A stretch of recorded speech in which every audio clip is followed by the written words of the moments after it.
Have you ever been through a brand development exercise or a rebrand that hasn't gone quite the way you or your organization hoped? I think that's because we tend to confuse a brand with what creates it. I'm Tamsen Webster of tamsenwebster.com, and that's what we're talking about this week on Find the Red Thread.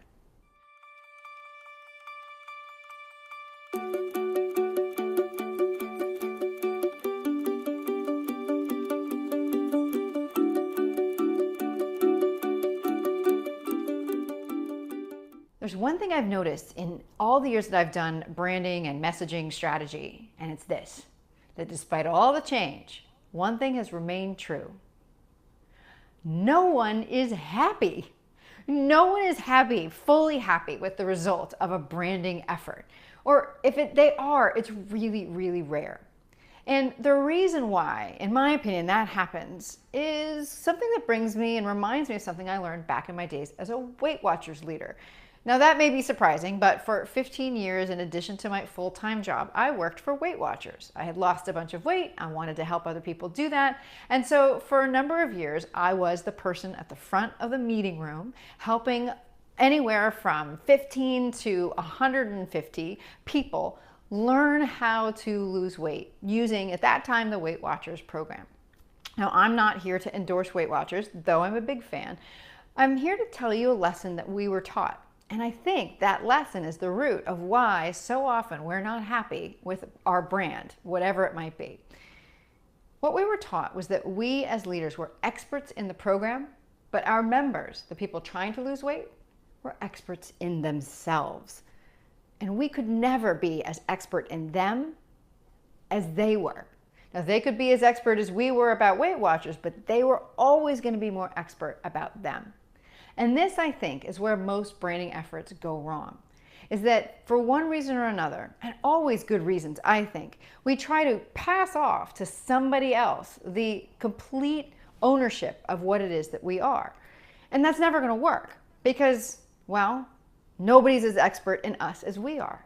It's why every organization that I've ever been in that has gone through a rebrand, that went through an outside company, was never happy with it. And it's why when I was at those companies that were doing the brand for the organizations, we were always frustrated too, because once this beautiful brand got into the organization, they started to do stuff with it. They started to change it and make it their own.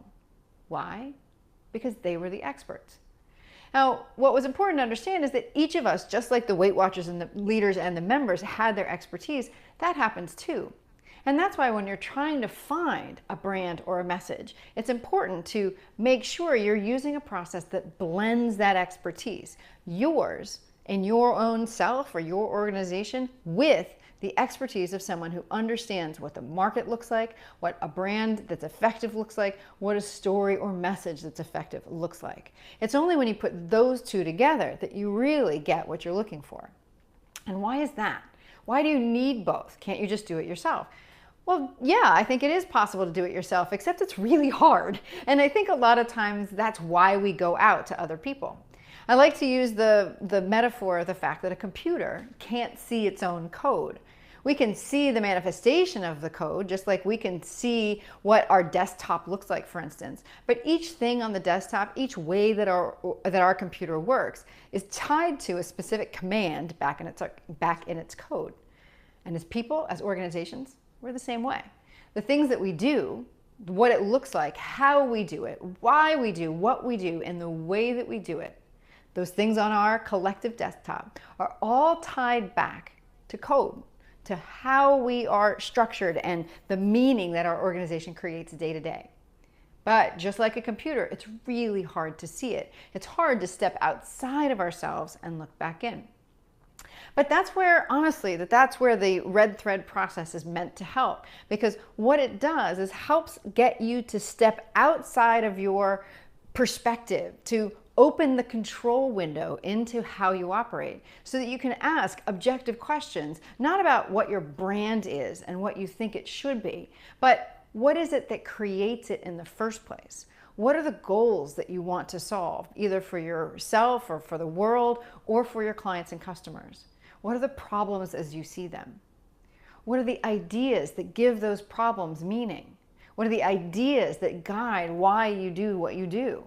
What are the things that you produce? What are the services that you offer? What are the competencies that you've built over time?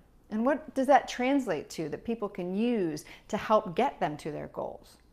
When we can step back and look at each of those individual pieces, we realize something very important. And I think another reason why the branding exercises can sometimes go wrong is that the brand isn't the baseline. It isn't the deepest level of an organization. It's the manifestation of something else. It's the manifestation of the red thread. It's the manifestation of why you do what you do the way that you do it. So this is good news. If you can go back and figure out by yourself or with somebody else what you do, why you do it that way, and how you find your red thread, then you've got the core that helps you understand what the brand is that naturally manifests from that. Not aspirationally, but what is the incredibly strong, differentiated brand that's based on who you already are and what you already do. From there, then you can figure out, well, what is the message that we want to put forward through that brand? And again, it will come back to your red thread, why you do what you do, the way that you do it. And can even help guide what products, what services you offer, and in what way. So the next time you're trying to figure out, well, what should my brand be? Go find your red thread first, and the brand will come immediately after.